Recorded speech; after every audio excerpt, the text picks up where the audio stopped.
マイの日本語ポッドキャスト。こんにちは。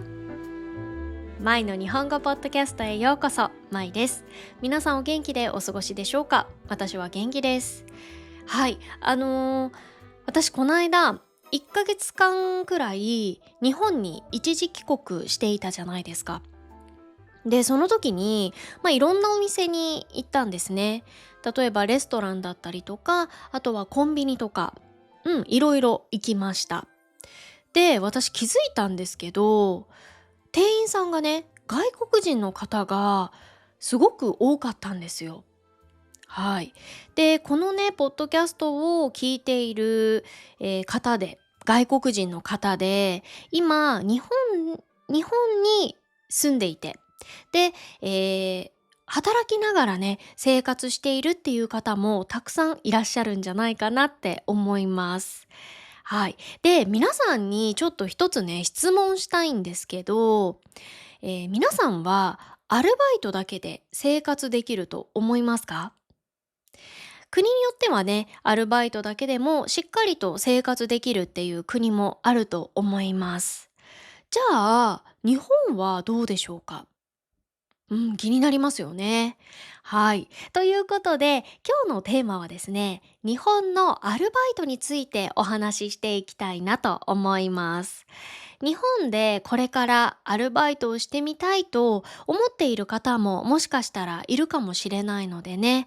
なので今日は、そんな日本のアルバイトのリアルについてね、いろいろとお話ししていきたいなと思いますので、ぜひ最後まで聞いていただけると嬉しいです。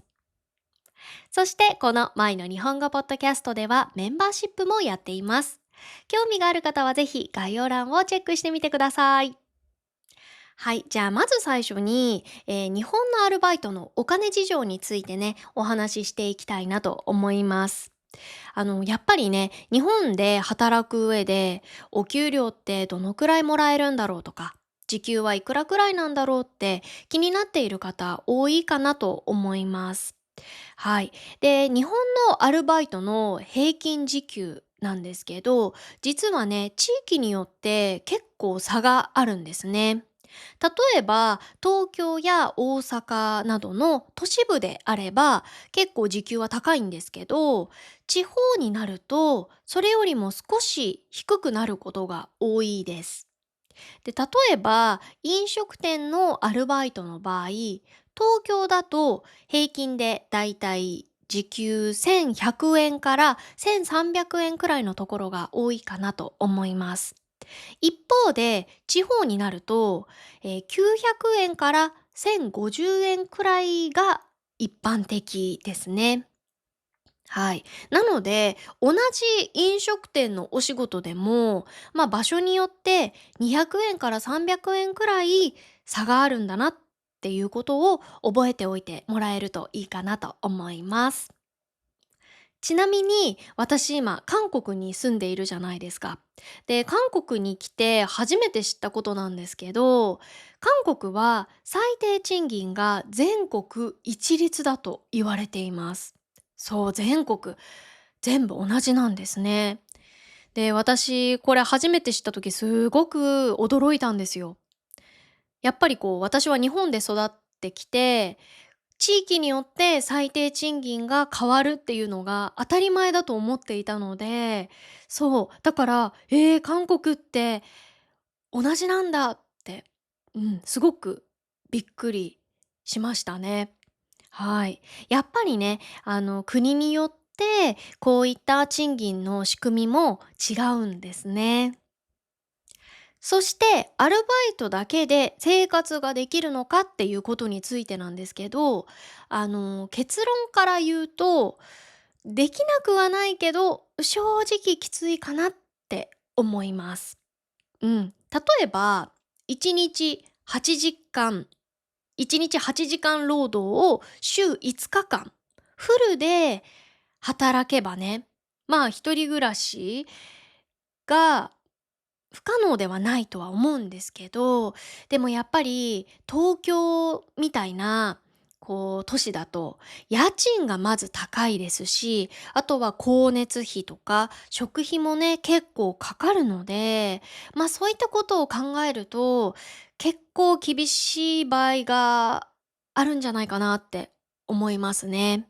はい。なので、家賃だったり生活費のことを考えて、深夜バイトをしたりとか、あとはダブルワークで働くっていう人も結構多いですね。この深夜バイトは、効率よく稼ぎたい人に人気ですね。日本では夜10時、つまり22時ですね。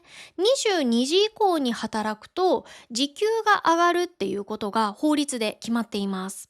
で、どのくらい上がるのかっていうと、通常の時給よりも約25%アップになりますね。で、例えば時給が1000円の場合、深夜の時間帯に働くと1250円くらいになります。なので、同じ1時間働いても、もらえるお金が増えるのでね。なので、短い時間でも、効率よく稼ぐことができるんです。はい。なので、できるだけ少ない時間でしっかりと稼ぎたいっていう人には、深夜バイトは結構おすすめかなと思います。でもね、デメリットもあるんですよ。やっぱり深夜バイトって夜遅くまで働いたりとか、明け方早朝とかまで働く場合があるので、どうしてもね、生活リズムが崩れやすくなっちゃうんですよ。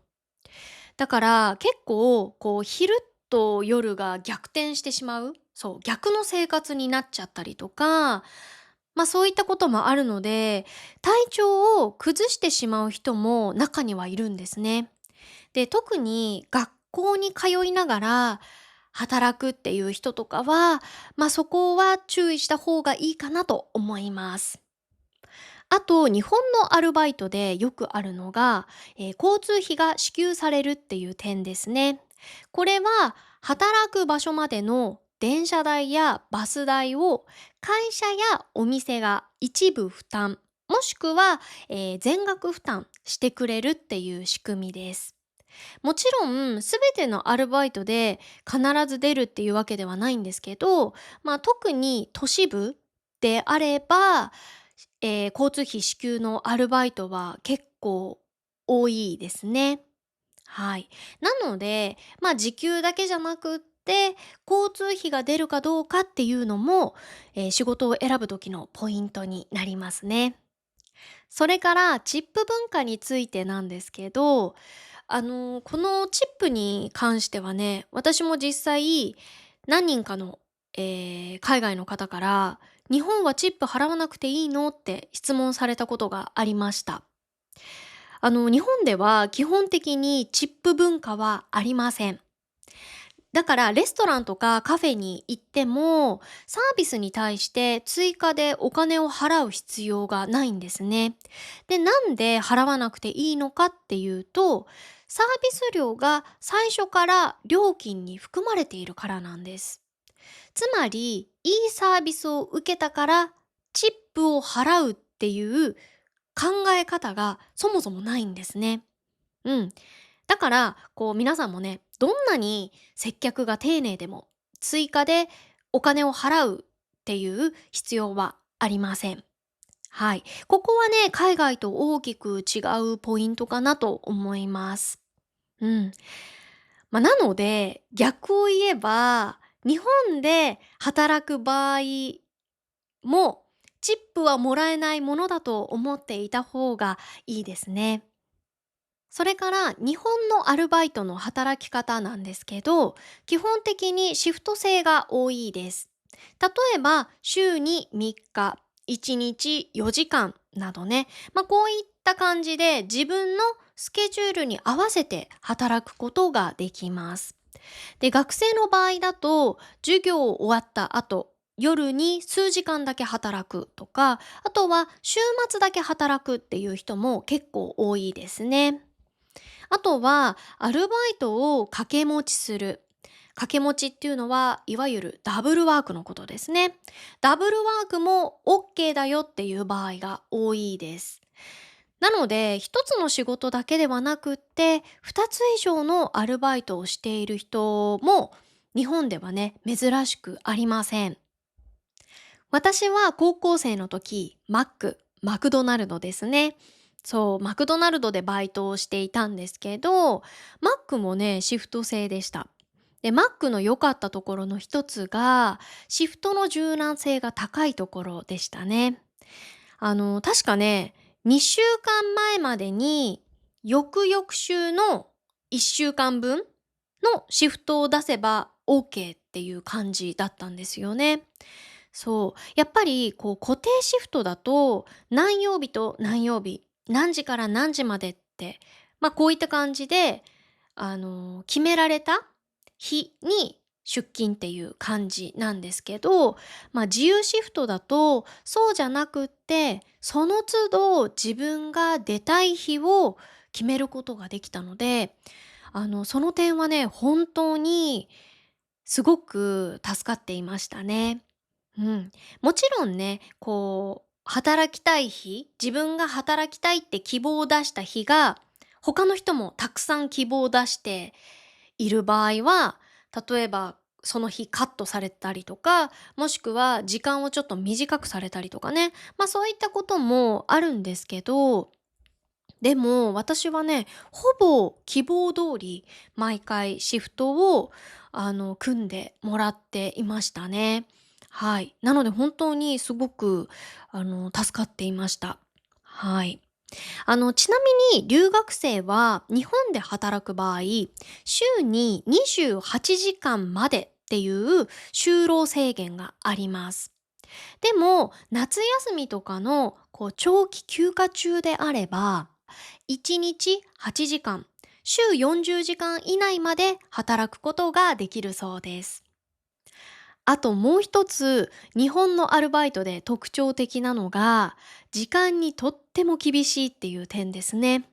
例えば、シフトが10時からの場合、ちょうど10時に行くのではなくって、5分前とか10分前に出勤するのが普通だっていうふうにね、考えられています。で、日本人は時間に厳しい人が本当に多いので、5分前行動とか、10分前行動しなさいっていう人もね、多いです。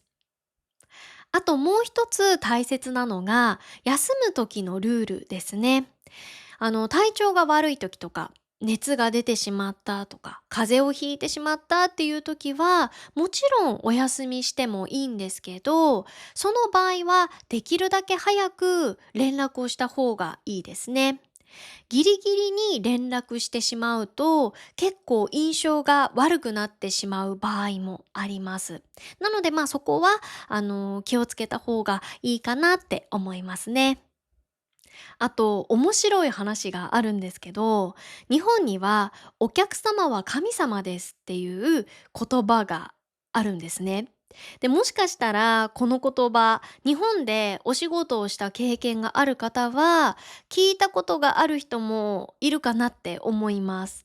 で、この言葉にはちゃんとした由来があります。もともとはね、日本の演歌歌手である南春夫さんが言った言葉なんですね。で、この言葉がどういう意味かっていうと、お客さんに対して神様に祈るような気持ちで真剣に向き合うべきだっていう、サービスをする側の心構えを表した言葉なんですね。でも、この言葉が世間に広まる中で、少しずつ意味が変わっていきました。で、今ではお客さんの言うことは絶対とか、あとはどんなクレームでも我慢しなければいけない。お客様は神様なんだぞみたいな、そういったようなニュアンスで使われることもあります。で、ここで関係してくるのがカスタマーハラスメント。略してカスハラです。カスハラっていうのは、お客さんが店員さんに対して必要以上に怒ったりとか、あとは無理な要求をしたりすることを言います。例えば、大きな声でもうすっごい怒鳴ったりね。あとは明らかに理不尽なクレームを言ったりするっていうケースです。はい。で、最近の日本では、このカスハラが結構問題になっていて、やっぱりこのお客様は神様っていう考え方がね、その背景の一つになっているとも言われています。つまり、お客さんは偉いっていう意識が強くなりすぎてしまった結果、その結果、店員さんに対して強い態度をとってしまう人がいるっていうことなんですね。ただ、もちろんこれはね、すべての人がそういうわけではないですし、あとは最近は企業側も従業員を守るっていう考え方を大事にするようになってきていますね。私もね、5年間マクドナルドでアルバイトをしたので、本当にいろんなお客さんと会いました。本当にすっごくいいお客さんもいましたし、本当にすっごい最悪っていうお客さんもいました。うん、本当にいろんな人がいましたね。なので、その5年間の間、本当にたくさんのことを学ばせてもらいました。はい。で、これはね、前にも別のポッドキャストでもお話ししたんですけど、マックって結構接客についてすごく厳しいんですよね。なので、きちんと教育を受けるんですよ。そう、めっちゃトレーニングするんですよね。で、私が今でも覚えているのが、接客七大用語、青いもお菓子。うん。これも多分私これ一生忘れないと思うんですけど、はい。この青いもお菓子っていうのは、この接客七大用語の頭文字を取ったものなんですね。で、この青いもお菓子のあがありがとうございます。で、おが恐れ入ります。で、いがいらっしゃいませ。で、もが申し訳ございません。で、青いもおがお待たせいたしました。で、かがかしこまりました。で、最後のしが少々お待ちください。この七大用語ですね。うん。なので、この七大用語を当たり前のように接客の時に使えるようになりなさいよって。そして笑顔を忘れず、もうお客様が気持ちよく過ごせるように笑顔でお客様をお迎えしなさいみたいな。そういった教育をね、結構受けました。で、またすごい面白い取り組みだなって思ったのが、もしかしたら今もあるのかもしれないんですけど、私が高校生の時、マックで働いてた時は、スマイル0円っていうのがあったんですね。もう無料でスマイルをお客様に提供いたしますみたいな。そういったのがあって、実際に本当にメニュー表にスマイル0円って表記があったんですよ。なので、お客さんがたまにね、何々バーガー一つと何々バーガー、あとスマイルくださいってね、注文するお客さんとかいたんですよ。そう。で、こちらとしては、結構スマイルくださいっていう注文は受けていたので、あ、またスマイルかっていう感じではあったんですけど、でもね、もちろん、注文を受けたら、もうとびっきりの笑顔で、ありがとうございますってお返ししていました。そうやってね、すごく笑顔で、ね、対応してもらえたら、お客さんもすごく気分がいいじゃないですか。なので、とっても素敵な取り組みだなと思っていましたね。そう。で、あの、私がこれは聞いた話なんですけど、もう本当にすごいなって思った話が一つあって、あの、これは違う店舗で働いてた主婦の方の話なんですけど、その、ある主婦の方が、マックでパートで働いていたんですね。で、若い男のお客さんから注文を受けていたそうなんですよ。で、何々バーガーのセットと、あとスマイルをお持ち帰りでくださいって注文受けたそうなんですね。それで、その主婦の方は、かしこまりました。ただいまご用意いたしますので、少々お待ちください。っていう風に、お客様にお伝えしたそうです。それで、お持ち帰りなので、バーガーとかポテトを紙袋に詰めるじゃないですか。で、それを詰め終わった後に、一番小さい紙袋を開けて、で、その紙袋に向かって、にーって笑って閉じたそうなんですね。それで、その男の男性のお客様に、大変お待たせいたしました。何々バーガーセットと、あとこちらの紙袋はスマイルが入っております。大変お待たせいたしました。どうもありがとうございました。っていう風に対応したらしいんですよ。もうそれ聞いた時、すっげーと思って。うわ、接客のプロだって、もうすっごい感動したんですね、私。うん。もうその話は結構私が働いてた店舗でも有名な話だったので、もう接客の本当に神ですよね、そこまで行くと。もし私がスマイルお持ち帰りでって言われたら、どうしてたんだろう。戸惑ってたと思うんですよ。どうしようどうしよう。お持ち帰りどうすればいいのって。でもその主婦の方はそうやって対応をされたんですね。うん。なので本当に、あの、マックのその教育方針って素晴らしいなって、思いますね。でも、マックだけじゃなくって、本当にいろんなね、お店でも本当に素晴らしい接客をされる方って多いなって思いますね。うん。例えば私がこの間日本に一時帰国している時に結構スタバに行ったんですよ。スターバックスね。で、そのスタバの店員さんはもうみんな接客が完璧でしたね。いつ行っても皆さん笑顔で接客されていて、わあ、素敵だなって思いましたね。うん。もちろんね、マクドナルドも、接客が厳しいって言われているけど、もちろん笑顔で対応していない人もいます。店舗によってはね。うん。だけど、結構日本は全体的にすごく厳しく教育している会社が多いですし、あとは、私自身ね、実際にマックで働いてて感じたことは、敬語とか、あとは接客用語って本当に難しいなってすごく感じていましたね。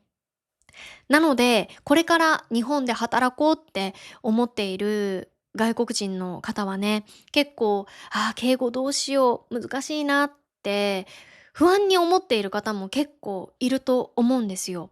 うん。でも、日本語がある程度しっかりとできていて、あとは接客用語とかもね、基本的な接客用語とかも、できる外国人の方であれば、アルバイトの仕事もすごく見つけやすくなりますし、あとは選べる仕事の幅も広がるかなって思いますね。あと、まかないについてちょっとお話ししたいなって思うんですけど、皆さんまかないって知っていますか？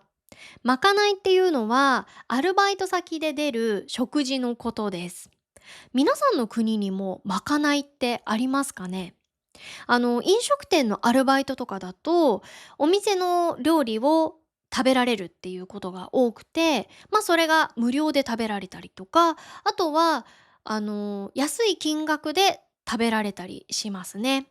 うん。例えば、ラーメン屋さんで働いていたら、ラーメン一杯無料で食べられるとか、あとは、居酒屋さんとかだったら、居酒屋のメニューを少し安い金額で食べられるっていう、そういった感じですね。はい。で、この、日本のアルバイトの中では、これが結構人気のポイントの一つですね。なので、中には、まかないが食べたいからこのバイトを選んだっっていう人もいるくらいです。はい。だから一人暮らししてる人とかは本当に助かりますよね。まかないが無料で出たら食費がだいぶ浮くのでね。はい。で、私もね、韓国に来る前にお弁当屋さんで働いていた時期がありました。で、そのお弁当屋さんが、本当に全て手作りで作っていて、で、健康的な、もう添加物とかも、入っていない、とっても健康的なお弁当を作っているお店だったんですね。で、すごいお弁当も本当に色鮮やかで、すごい見た目も綺麗で、本当に美味しいお弁当だったんですよ。で、そこで働いてた時、もちろんまかないがありました。無料で食べられましたね。で、その日のお弁当で余ったおかずとかをこう入れたりとか、そう。で、いつもその休憩時間はみんなで一斉に休憩して、みんなで食事をするっていうのが、そのお店のスタイルだったんですよ。なので、美味しいまかないをみんなで、楽しい話をしながら食べるっていう、そんな感じだったんですね。なので、もうそれが本当にその時間がすごい幸せで、うん、お腹も満たされるし、心も満たされるっていう本当に美味しいまかないでしたね。で、そのまかないを食べ終わった後は、なんかコーヒー、ドリップコーヒーとかを入れて、あとはお客さんからもらったお菓子とかをね、食べながら、またみんなでちょっと、お話をしながら、休憩時間を過ごすみたいな、うん、そんな感じでした。だからすごく、今でもね、すごくいい思い出として私の中に残っていますね。はい。ということで、本日は日本のアルバイトについてお話ししました。いかがでしたか？皆さんの国ではアルバイトってどんな感じですかね？もしよかったらコメント欄でぜひ教えてください。あと、私たちのこのチャンネルの視聴者の方は約20%が日本にいる方々です。なので多分ね、日本で働きながら、日本語を勉強しているっていう方が多いかなと思います。はい。日本でのね、生活、働くとかね、本当に大変なことが多いと思いますが、いつも応援しています。これからも頑張ってください。はい。それでは本日も最後まで聞いてくださってどうもありがとうございました。また次のポッドキャストでお会いしましょう。バイバーイ。